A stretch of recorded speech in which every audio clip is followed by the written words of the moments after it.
Assalamualaikum warahmatullahi wabarakatuh. Kembali berjumpa dengan saya Arsuna Arif dan kali ini saya akan mengajak Anda untuk bicara ngobrol dengan seorang virolog ini yang tulisannya banyak sekali menyebar di media dan yang luar biasa ini beliau ini figurnya adalah seorang wanita namanya Sidratun Naim PhD gitu dokter ya. Anda dokternya dari mana Mbak? Mbak Dari Arizona, Pak. Dari Arizona. Ya. Dan Anda pernah juga di Harvard ya, mendalami soal virus ini ya? Ya itu waktu postdoc. Terus kalau terkait kebijakan di Kennedy School juga, Pak. Oke. Jadi kalau Anda sempat buka-buka di Wikipedia, ini profil wanita satu ini memang luar biasa ini. Kalau saya baca masternya aja banyak banget, saya sampai capek. Ada 4 kalau nggak salah master Anda ya. Dan semuanya berkaitan tidak disengaja, Pak, tidak disengaja itu ya kebetulan aja. Ya. Dan kebanyakan memang berkaitan dengan masalah virus ini ya. Ya biologi secara umum, virus, bakteri, mikroba, Basicnya S1 di ITB biologi ya. Biologi ITB. Ya. Nah, Anda ini kalau saya baca di media ini Anda termasuk orang yang sejak awal ketika habis Wuhan mulai muncul virus kan Anda menyebut bahwa virus ini meskipun dampaknya tidak semematikan SARS, tetapi penyebarannya yang sangat cepat. Itu bahayanya. Anda sejak awal mengingatkan itu ya? Ya, betul sekali. Apa dasarnya waktu itu kesimpulan Anda sampai semacam itu? Ya itu kan berdasarkan kalau studi penyakit menular kan kita ada istilah reproduksi dasar ya, angka reproduksi dasar itu untuk waktu Wuhan itu kan kita sudah tahu angkanya di sekitar 2,5. 2,5 itu artinya kalau saya terinfeksi, saya akan menginfeksi 2,5 orang yang lain. Jalan kayak gitu terus, Pak. Itu artinya itu sangat tinggi. Mengapa saya waktu itu bilang bahwa kalau secara bahaya itu artinya kan fatality rate ya Pak ya. Karena kan kita itu kalau kasusnya banyak asal orang nggak mati biasanya orang ya sudahlah nggak apa-apa kayak flu gitu Pak. Flu itu kan yang kena banyak, tapi ya rata-rata tidak sampai meninggal dalam jumlah yang banyak. Tapi harap diingat coronavirus ini meskipun fatality rate-nya angka kematiannya itu di bawah SARS, di bawah MERS, karena itu kan sampai 50% Pak kalau MERS itu. Tapi kan kalau jumlahnya banyak jadi banyak juga Pak. Jadi kalau misalnya yang meninggal itu 3,4%. Kalau dari 500.000 kan banyak sekali itu. Dulu waktu SARS dengan MERS yang kena kan tidak banyak. Jadi meskipun angkanya tinggi ya netnya tidak tinggi. Anda termasuk yang mengingatkan supaya kita jangan sampai terlambat sebenarnya mengambil langkah-langkah semacam ini ya. Tapi kemudian oh iya Pak, ya dan ini karena musuhnya tidak kelihatan kan Pak, kan beda kita berperang dengan yang tidak kelihatan. Dengan kalau misalnya perang ala militer gitu ya Pak, ya ini kelihatan musuh saya di mana, strateginya apa, ya itu harus dipersiapkan. Anda pada waktu itu saya ikuti pernah menulis surat terbuka, bahkan sampai kepada saking worry-nya Anda terhadap persoalan ini, surat terbuka kepada Pak Anies Baswedan ya. Sebenarnya apa yang Anda inginkan waktu dorong harus berani ngambil keputusan begitu? Ya, yaitu ada dua hal mengapa secara spesifik surat itu saya beri judul teruntuk Pak Anies Baswedan ya. Ya sebenarnya Anies Baswedan di situ harus dipahami mewakili semua kepala daerah. Jadi sebenarnya itu kepada semua kepala daerah bukan hanya kepada Pak Anies. Tapi Jakarta. Karena kalau pusat itu kan lebih rumit ya Pak ya prosesnya. Jadi harusnya ada semacam push juga dorongan dari bawah bahwa di daerah itu start aja itu soal perangkat regulasinya seperti apa ya pusat biar menyiapkan kayak ini sekarang kita mau lockdown aja kan pemerintah harus bikin PP dulu memang itu tugasnya pemerintah pusat tapi tugas pemerintah daerah itu lebih ke aksi Pak aksinya ini persiapannya harus segera dimulai dan kemudian yang kedua mengapa saya tujukan ke Pak Anies karena kalau Jakarta saja tidak sanggup Pak ini Jakarta keteteran daerah itu mau seperti apa Jakarta itu harus menjadi contoh menjadi model yang baik atau Bandung lah ya. Jadi semua kota yang lebih infrastrukturnya lebih baik, fasilitas kesehatan lebih siap itu harusnya menjadi contoh karena kalau itu saja gagal di daerah itu jadi hilang harapan nanti ya. Betul. Nah, kan pemerintah akhirnya mengumumkan positif yang pertama kali tanggal 2 Maret ya kalau nggak salah ya. Ya betul sekali. Perkiraan Anda sebenarnya sudah masuk sejak kapan virus itu di Indonesia? Kalau kita bandingkan saja pakai misalnya Wuhan itu mengumumkan tanggal 20 Januari. Hari itu juga di Amerika dites gitu ya, screening di bandara ketemu itu satu positif hari yang sama. Di Singapura sekitar seminggu kemudian itu di bandara juga dapat. Nah, kita kan tidak melakukan screening itu ya. Jadi waktu itu akhir Januari, bulan Februari itu sebatas misalnya thermal scanner ya, termometer di bandara. Tapi tidak betul-betul dites gitu secara random gitu ya. Jadi artinya selama Januari, Februari, bahkan sebetulnya Desember, Pak. Di Wuhan itu kan pertama kali Desember tanggal 8, meskipun pemerintah China baru mengumumkan 20 Januari. Artinya sejak tanggal 8 Desember pun peluang ada di Indonesia itu sudah ada. Kita kan tiap hari ada bukan tiap hari ya, seminggu 3 kali itu ada penerbangan yang direct pulang pergi ke Wuhan ya, dan pasar Wuhan. Artinya resiko itu sebetulnya sangat tinggi ya, atau dari kota lain di Cina atau bahkan dari Wuhan ada yang ke Cengkareng juga. Ya, tapi intinya Januari, Februari kita nggak dapat. Tapi bukan berarti itu belum ada ya Pak. Bahkan kalau case nomor 1 itu, kasus nomor 1 yang dari Depok, setidaknya kalau berdasarkan tracing kan itu dapatnya tanggal 14 Februari Pak. Yang waktu ada acara gitu ya, yang diperkirakan terinfeksi dari orang Jepang. Artinya dari data itu saja kita tahu startnya itu setidaknya 14 Februari untuk kasus Depok. Kalau yang Jakarta, kalau melihat angka kematiannya sekarang, berarti memang sebelum 14 Februari pun sudah ada, cuman belum terdeteksi, Pak. Ya, jadi persoalannya kita tidak boleh terlalu yakin gitu bahwa dengan angka-angka yang sekarang ada, karena kemungkinan besar jauh lebih besar dari itu, gitu ya?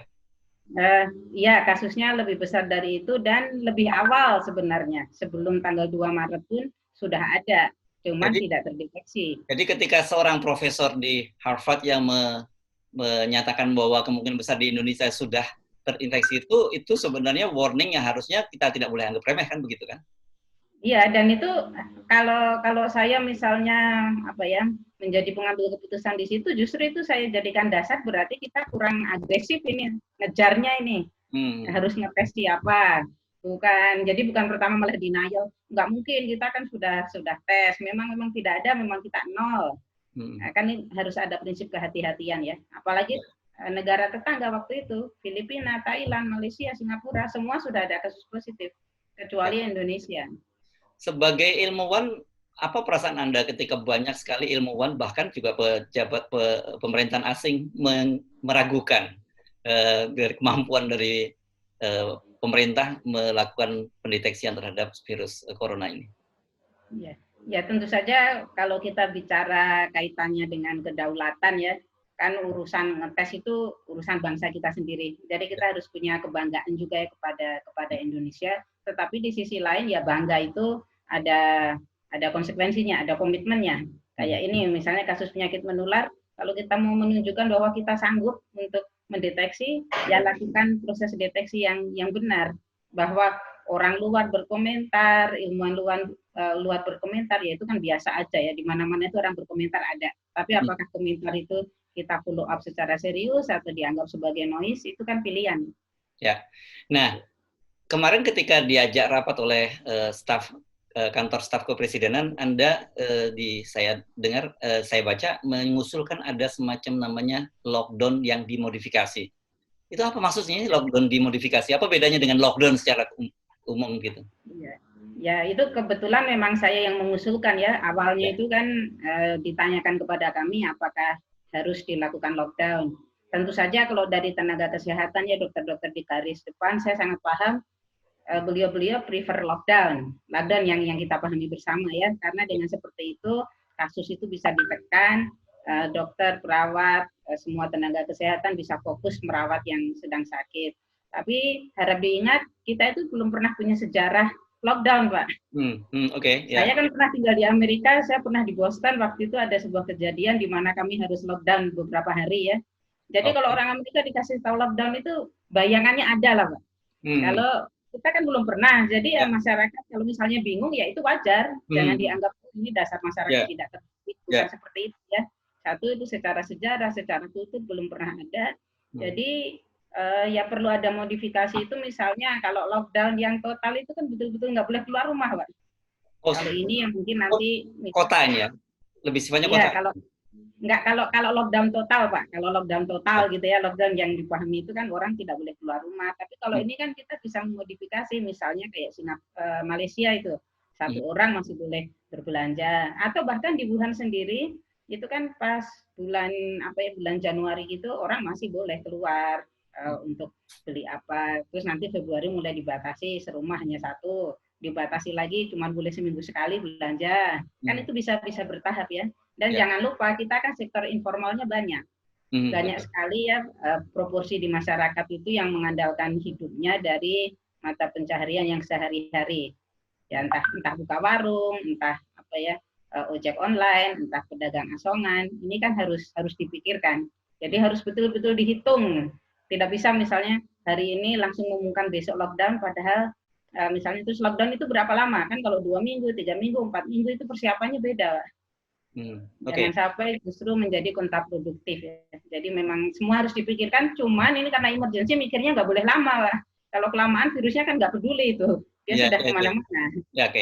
Nah, dengan katakanlah kalau ini kita mendengar di beberapa, walaupun ada belum pemberitahuan resmi, tapi kita sudah mulai mendengar ada rencana-rencana lockdown, dan kalau menurut Pak Mahfud kan baru besok mau dirapatkan. Menurut Anda terlambat nggak sekarang kalau dilakukan lockdown? Kan sudah menyebar di 28 provinsi. Iya, betul sekali Pak. Jadi kalau kita bilang terlambat atau tidak secara waktu, khususnya untuk Jakarta tentu sudah terlambat ya. Tapi ya terlambat itu lebih baik. Cuman alasan yang kedua kan tadi saya sebutkan ya, lockdown itu kan ada konsekuensi ekonominya juga. Berapa sih kekuatan APBN, APBD kita sekarang itu? Kan kalau misalnya sanggupnya 2 minggu, kan harus dipilih 2 minggunya itu di mana. Karena harus strategis juga. Kalau 4 minggu juga, 4 minggunya itu kapan? Jangan sampai hari ini lockdown, terus 3 hari diumumkan nggak jadi, terus nanti dilanjutin lagi. Itu sebenarnya sebuah opsi juga. Artinya kalau misalnya ya anggaran yang ada itu untuk 4 minggu, bukan berarti harus 4 minggu berturut-turut lockdown kayak di Wuhan ya. Wuhan itu dari resminya dari tanggal 27 Januari sampai baru selesai kemarin kan tanggal 20 Maret, hampir 2 bulan itu totalnya. Nah, kalau kita bisa juga itu misalkan 4 minggu ini 7 hari, terus nanti 3 hari orang boleh belanja atau apa. Artinya aktivitas terbatas ya. Terus nanti 7 hari lagi.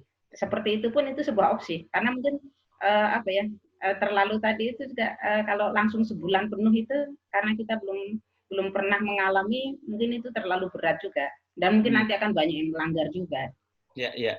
Oke, kalau dalam rapat dengan kantor staf kepresidenan, rekomendasi Anda kota-kota mana saja yang harus sudah melakukan lockdown itu? Ya, itu kan sudah kita rapat itu tanggal 16 sudah 2 minggu yang lalu itu ya Pak ya. Waktu itu saja itu kami sampaikan DKI Jakarta Raya, artinya Jabodetabek itu sudah wajib. Apalagi sekarang 2 minggu kemudian itu sudah sangat wajib. Dan kalau kita lihat data sekarang mungkin plus beberapa kota di Jawa Barat. Karena sebetulnya lockdown itu kan tidak harus satu provinsi semua. Itu juga tadi alasan lain mengapa saya usulkan lockdown modifikasi. Artinya kalau satu provinsi itu ada yang sudah merah, ada yang masih hijau, ada yang orange, kan tidak harus bareng semuanya, Pak. Supaya ini juga itu bebannya juga dibagi lah. Dibagi. Tapi dari sisi ilmu Anda, kalau tadi kan Anda sudah mulai masuk ke aspek sosial yang Anda pikirkan juga ya. Ini udah cocok jadi pengambil kebijakan negara nih sebenarnya Anda ini. Tapi dari ilmu Anda sendiri, apakah dengan lockdown yang modifikasi itu cukup efektif untuk memerangi penyebaran virus? Cukup efektif, Pak. Artinya kan kalau lockdown modifikasi itu sebenarnya seperti karantina wilayah, Pak. Misalkan Bandung ditetapkan lockdown modifikasi. Kita di undang-undang kita tidak mengenal istilah lockdown ya, jadi yang ada kan karantina wilayah ya, misalnya karantina wilayah Bandung. Artinya semua batas keluar Bandung kan akan dijaga, Pak. Orang tidak bisa keluar masuk. Ya virusnya itu kalaupun muter-muter ya cuma muter di dalam aja. Yang kena ya orang segitu, kita ngontrolnya lebih mudah, tapi tidak akan ada infeksi yang lebih penularan yang lebih lebar ke tempat lain ya. Yaitu harus komitmen juga sih yang di dalam itu, apa kita sanggup atau tidak ini mengurus orang-orang yang terinfeksi. Ya, kalau nggak salah betul atas dasar tadi Anda mengusulkan jangan menggunakan lockdown. Satu, pertama karena itu mungkin secara buat publik itu barang yang benda asing gitu ya, istilah asing gitu ya. Dan karantina lebih akrab gitu. Tapi usulan apa yang Anda ingin sampaikan selain karantina atau lockdown? Ya, ini kan namanya masa krisis ya, Pak ya. Jadi sebenarnya setiap keputusan itu harus dinamis. Hmm. Artinya sesuatu yang kita setelah dianalisis segala macam, ya misalnya hari ini kita akan tetapkan karantina wilayah selama 4 Hmm. minggu.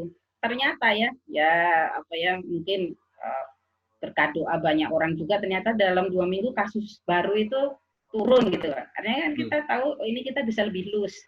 Hmm. Jadi di masa krisis seperti ini, apa dia melawan musuh yang tidak kelihatan itu keputusan itu bisa dinamis. Bukan Ya, berarti yang diputuskan hari ini itu akan berlaku selamanya enggak. Ketika ada sebuah perubahan, ya harus diubah juga. Dan itu penting. ya, ya. Jadi jangan jangan hanya bersandar pada keputusan lama. Dan itu harus ada satu orang satu orang katakanlah pimpinan atau panglima perangnya gitu yang bisa cepat memutuskan melihat situasi di lapangan gitu ya. Iya, iya itu sangat dan sekarang semua negara kan melakukan seperti itu. Ya kan kita kalau mau membandingkan itu misalnya kita apa ya kita lihat bagaimana negara yang tingkat kematiannya tinggi, yang tingkat kematiannya rendah, yang berhasil menekan itu kan sudah banyak contoh yang kita ini kan termasuk batch yang belakangan lah dibanding negara-negara yang kena pada bulan Februari. Hmm. Jadi sudah banyak apa ya benchmark sebetulnya sudah banyak pembanding kalau kita itu mau. Oke. Anda optimis ini persoalan di virus ini bisa kita selesaikan di Indonesia dalam waktu yang Ya, ya nggak itu besar? harus kita selesaikan, harus kita selesaikan, tidak ada pilihan lain. Cuman yang membedakan itu akan berapa lama. Hmm. Kalau semua pilihan itu strategis, mungkin 3 bulan. Cina aja kalau kita benchmark Cina aja, Pak. Cina itu infrastruktur kesehatan semua siap. Dia kena dari Desember ya, awal Desember tanggal 8. Januari, Februari, Maret. Jadi kira-kira tiga bulan lebih, Pak. Hampir Ya, 4 bulan baru baru selesai. ya. Ya kita kalau misalnya yang kita hadapi itu seperti yang di Wuhan, 4 bulan sudah sangat baik. Dengan recovery psikis segala macam, mungkin butuh 6 bulan, Mbak. Nah, kalau lebih tidak serius lagi, kalau lebih Hmm. tidak serius, kayak misalnya tadi ya, keputusannya itu selalu terlambat, Hmm. masih salah, itu bisa jadi lebih lama, 8 bulan, 12 bulan. Ya, tapi intinya ini memang butuh partisipasi semua pihak, Pak. Termasuk kita ini sebagai masyarakat. Ya. Sebetulnya peran masyarakat itu yang paling besar sekarang itu. Peran di lapangan itu dari masyarakat, dari kepala daerah, tokoh masyarakat, tokoh agama, kalau negara itu tujuannya tadilah menyiapkan anggaran, membuat keputusan sehingga regulasinya itu jelas. Tapi Ya. ini bahwa kita harus tinggal di rumah, ya kita membatasi diri kalau misalnya tadi mau beli sembako itu mungkin ya seminggu sekali atau kalau perlu 2 minggu sekali. Tapi ya jangan memborong juga nanti orang lain nggak Ya. kebagian. Ini karena direction-nya nggak jelas, petunjuknya jelas. Jadi kan banyak sekali masyarakat mengambil inisiatif sendiri-sendiri dan sebagainya. Ya, Termasuk misalnya soal disinfektan dan sebagainya, penyemprotan di ya. mana-mana dan sebagainya. Dan katanya dari protokol WHO itu sebenarnya nggak diperlukan. Dari sisi keilmuan Anda sebenarnya seperti apa? Ya, sebenarnya masyarakat sekarang itu karena panik ya. Jadi misalnya Hmm. baca, oh ini berpotensi jadi obat, langsung dibeli. Yes. Ini bisa Ya. meningkatkan stamina, langsung dibeli. Kalau Anda menyemprot, jadi apa ya virusnya jadi pergi, itu langsung disemprot. Padahal itu tidak ada fungsinya. Atau misalnya saya itu ditanya pakai kalung, katanya ada kalung antivirus, itu benar apa enggak? Ya saya sih jawabnya ini ya, kalau itu membuat Anda lebih tenang silahkan. Hmm. Tapi kalau secara fungsi tidak ada, Ya. secara fungsi sih itu tidak ada. Tapi kalau dengan melakukan itu Anda lebih tenang, ya silahkan. Jadi termasuk disinfektan juga ya? Uh, kalau yang semprotan ya Pak ya, kalau desinfektan Ya. kita harus misalnya apa Cuci mencuci tangan dan tangan sebagainya. dengan desinfektan, iya itu perlu. Tapi misalnya semprotan segala macam itu tidak terlalu berpengaruh ya, apalagi di jalan-jalan. Ini kan bukan nyamuk, Pak. Kalau nyamuk mah disemprot. Ini Iya, kan iya, iya, iya. Kalau demam berdarah itu disemprot ya? iya, iya itu betul itu. Kalau demam berdarah disemprot itu. Dan itu nyamuknya yang ditarget. Hmm. Bukan Ya. bukan apa bukan virus demam berdarahnya itu nyamuknya. Oke, jadi harusnya ini hal semacam ini kan itu effortnya juga luar biasa besar yang dikeluarkan Ya, oleh masyarakat. Dan kalau salah begini ini kan sebenarnya mereka juga nggak bisa disalahkan karena memang tidak ada petunjuk yang cukup jelas kan. ya. Nah, Ya, karena itu sebenarnya harus ada apa Pak leadership sih ya, harus ada ya, leadership ini informasi yang akurat itu di mana supaya apa ya bisa itu ya mungkin saya kira semua orang ya sekarang setiap hari menerima forward forward message itu kan hmm, berapa ini Pak ini jadi apa ini yang menular beranak itu bukan hanya virus, Pak. Ini WhatsApp grup saya juga itu jadi grupnya lebih banyak. Tiap hari itu jadi banyak banget ini. Wah, Ya. luar biasa. Tidak sanggup membaca saya, Pak, semuanya. Oke, Mbak Naem, satu mungkin yang menurut Anda yang paling penting kalau kita mau ngambil inisiatif sendiri di antara kita yang benar itu apa yang harus dilakukan oleh masyarakat sebenarnya? Ya tinggal di rumah itu sudah sangat membantu, Pak. Jadi ketika kita itu sebisa mungkin dan memang saat ini harus ya diam di rumah, melakukan aktivitas dari rumah, beribadah dari rumah, belajar, bekerja kalau bisa. Saya paham tidak semua orang bisa jenis pekerjaannya itu dikerjakan dari rumah. Tapi selama bisa ya sudah itu kerjakan dari rumah. Memang ini mungkin lebih relevan untuk menengah ke atas ya Pak ya. Pekerjaan yang informal yang menengah ke bawah itu kan memang bukan jenis pekerjaan yang work from home kecuali kalau misal jualan kue gitu ya. Terus Ya. nanti pembelinya yang datang. Tapi sekarang pun kan juga sudah dibatasi. Meskipun saya tinggal di Bandung Timur itu kemarin saya harus keluar karena ada urusan penting, masih cukup ramai juga, Pak. Kalau Bandung Kota kan sudah sepi itu ya. Jadi makin ke pinggir itu memang informasinya tidak benar-benar sampai. Jadi masih banyak pedagang. Meskipun berkurang tapi masih banyak. Oke. Jadi ya tadi ya kalau kembali ke pertanyaan Bapak ya kalau masing-masing itu ya di rumah, kalau melihat tetangganya masih keluar terus ya diingatkan. Jadi justru sekarang itu masanya kita menaikkan solidaritas sosial Pak, bahwa ini masalah yang kita hadapi bersama dan partisipasi bersama itu yang paling penting. Tiap orang punya peran. Karena kalau satu kota sudah komitmen, kota yang lain tidak komit, udah itu sama aja, tidak efektif. Baik, jadi sebenarnya ini kembali lagi pada peran kita sebagai anggota masyarakat. Ya, karena kalau cuma nunggu dari atas mah nanti udah kemana-mana Pak virusnya. Jadi jangan nunggu-nunggu kalau soal penyebaran itu. Kita lakukan yang kita bisa. Baik, Dr. Sidratul Naim, seorang virolog. Terima kasih atas kerjaan Anda bergabung bersama saya. Assalamualaikum warahmatullahi wabarakatuh. Waalaikumsalam warahmatullahi wabarakatuh. Terima kasih Pak Ersul. Sama-sama.